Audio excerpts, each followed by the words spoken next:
Halo teman-teman semuanya, balik lagi bersama Keberuntungan Arisandi. Ya, gimana kabar kalian semuanya? Semoga semuanya baik-baik aja ya. Em, Kali ini kita ngobrolin apa ya? Kalian pasti pernah kan pakai aplikasi ini? Sorry. Sorry ini. Aplikasi ini. Kalian pasti pernah ya pakai aplikasi ini atau seenggaknya tahu lah pakai aplikasi ini.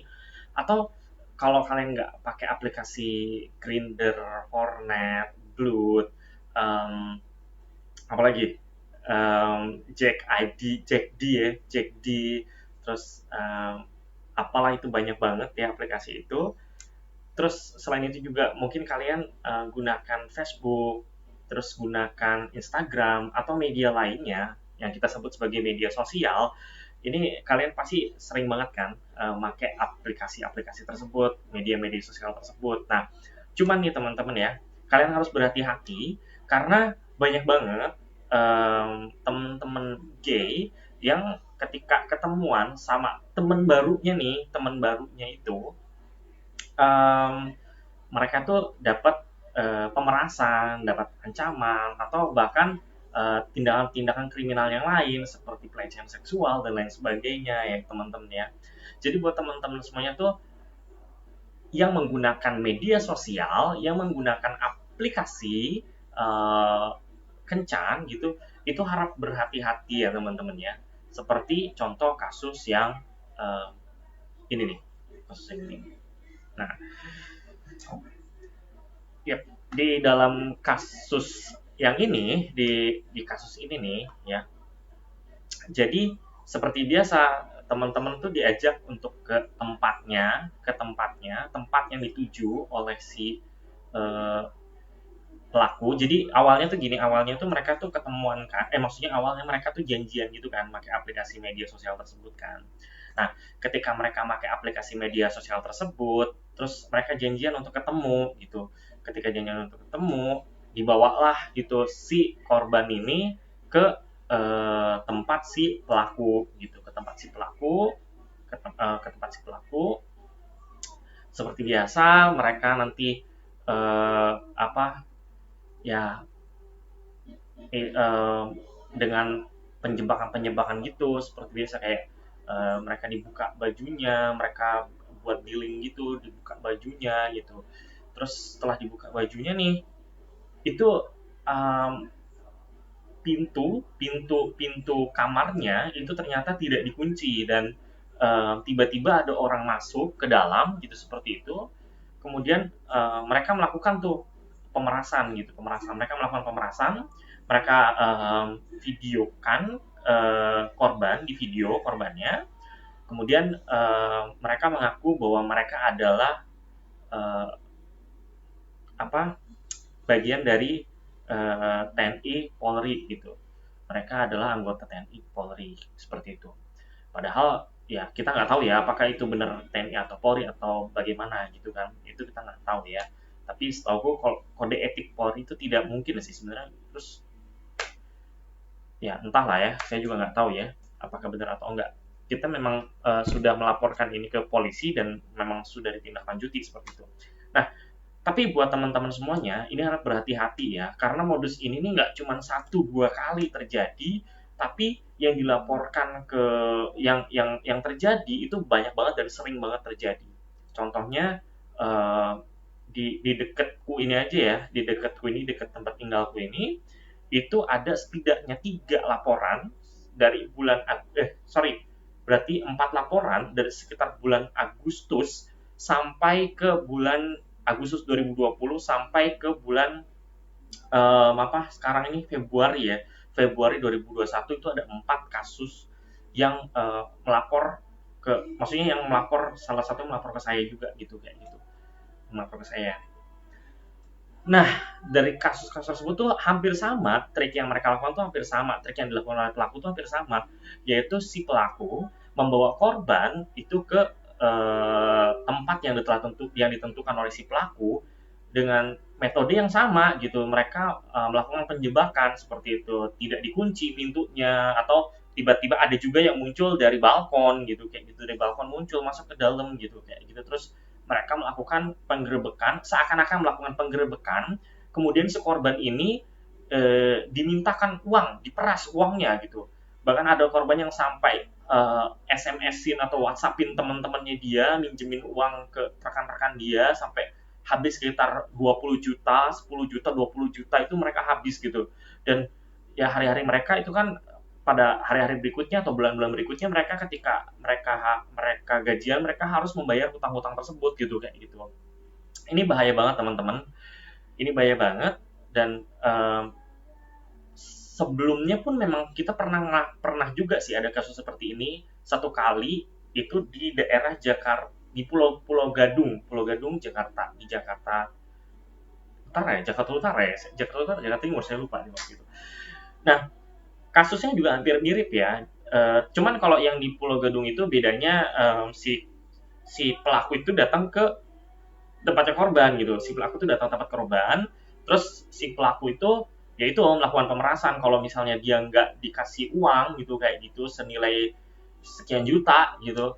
Nah, si pelaku ini ya akan melaporkan seperti itu, akan menyebarkan seperti itu, akan memberitahu gitu, atau akan mempidanakan gitu.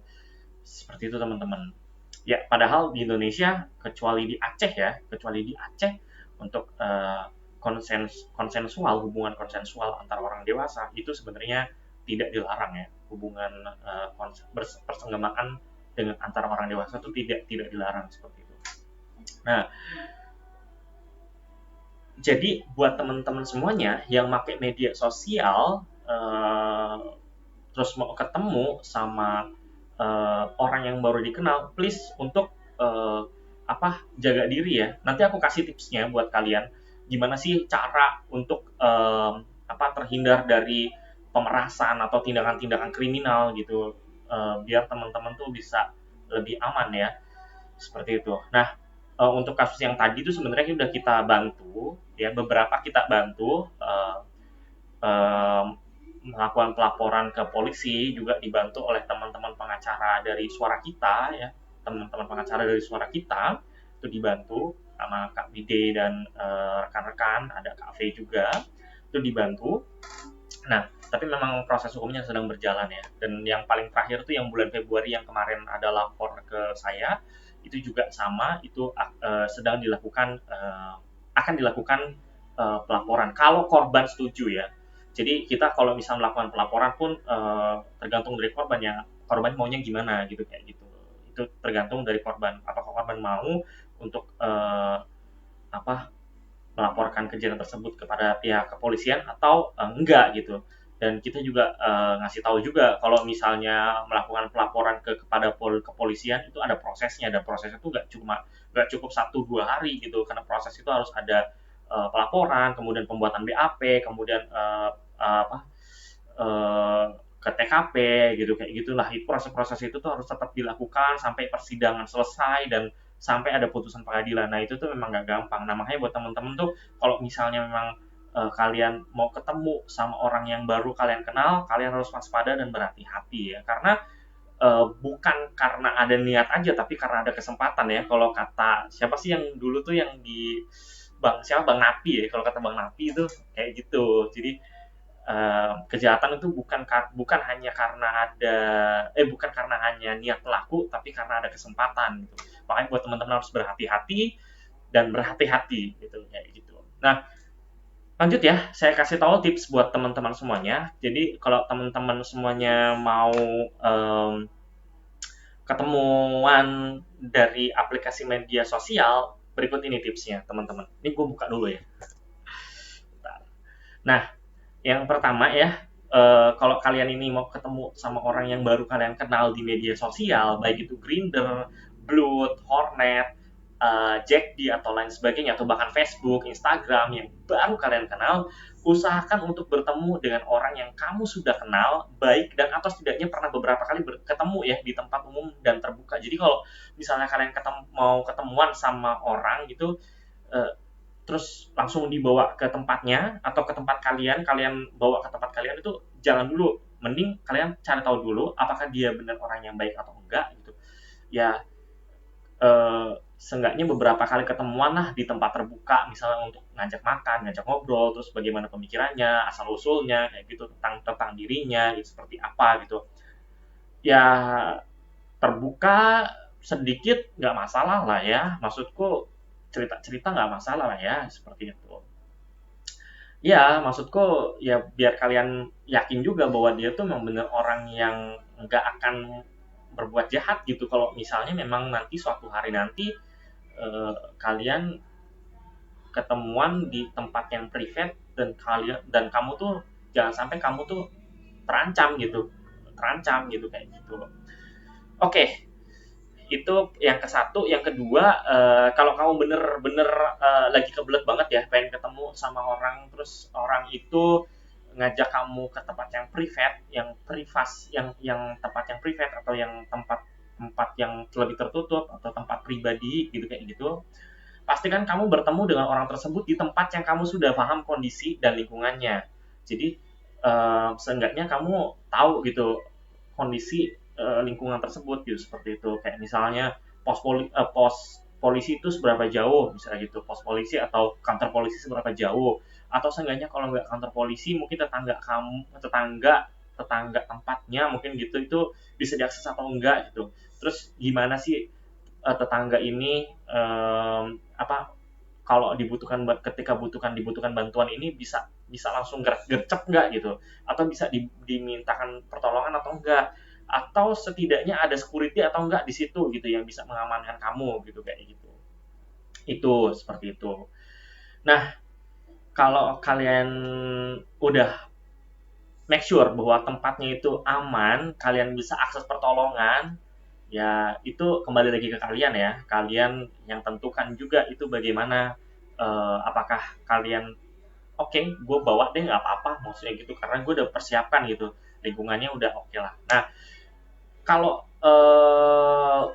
kamu udah ini nih, udah ketemuan, misalnya ketemuannya di tempatnya dia, misalnya gitu, ya kamu tahu kondisi, kamu tahu lingkungan, tapi kamu juga harus periksa semua semua sisi ruangan tersebut gitu, semua sisi yang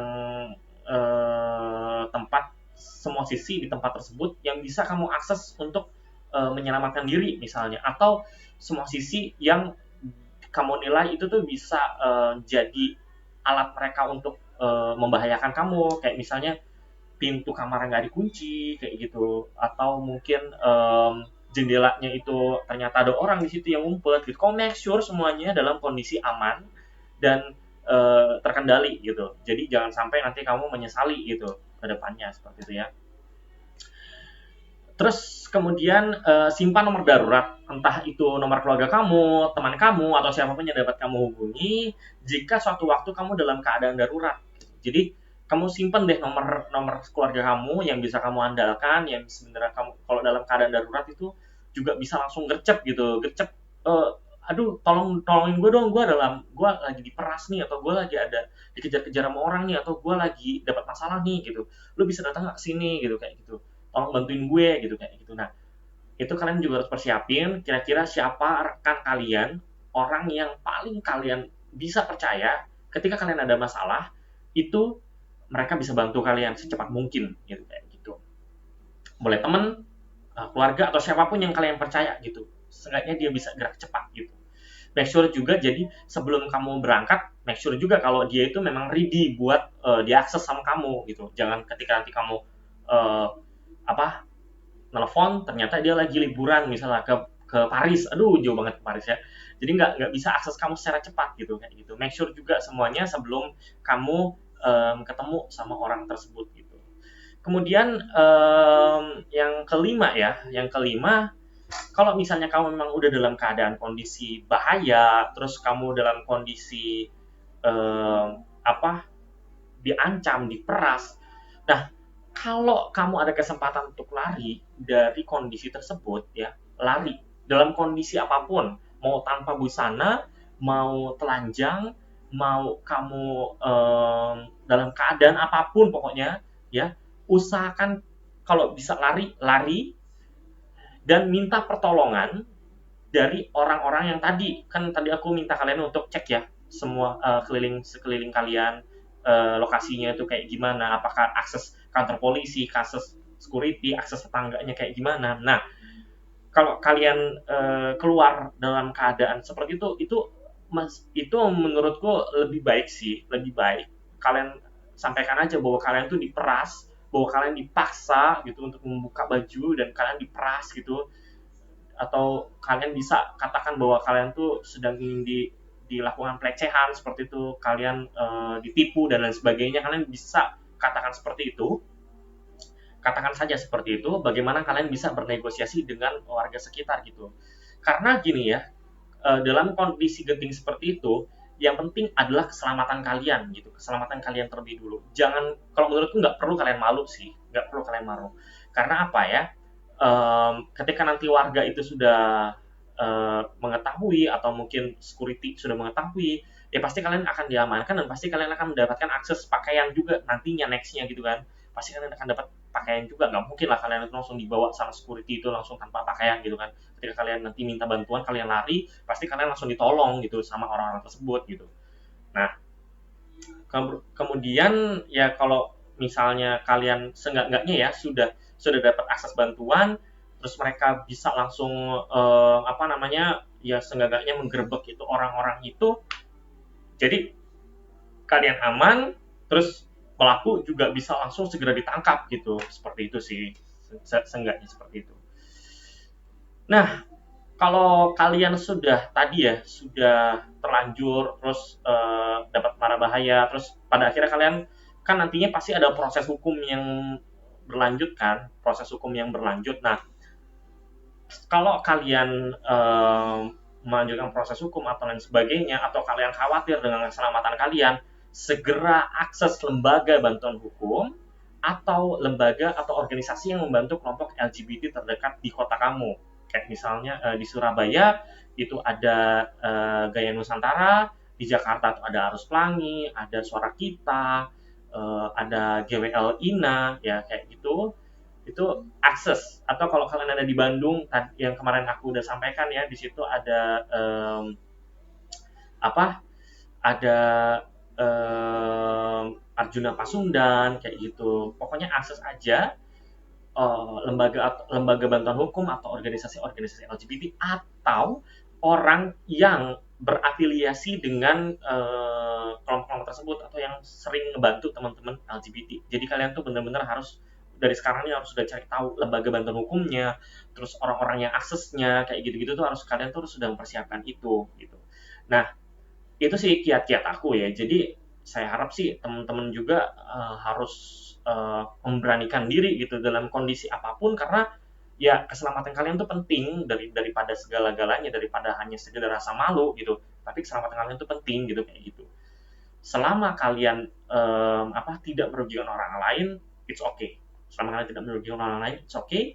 Kalian pasti akan dibantu seperti itu. Oke, teman-teman, demikian kiat-kiat dari gue, semoga dari aku ya, kiat-kiat dariku, semoga kalian menikmati, semoga video ini bermanfaat, ya. Demikian kiat-kiat dari aku, semoga video ini bermanfaat buat kamu. Tolong bagikan ya ke teman-teman lainnya biar manfaat dari video ini nih nggak cuma diterima sama kamu doang nih, teman-teman kamu juga nerima gitu loh manfaatnya gitu loh. Bagikan.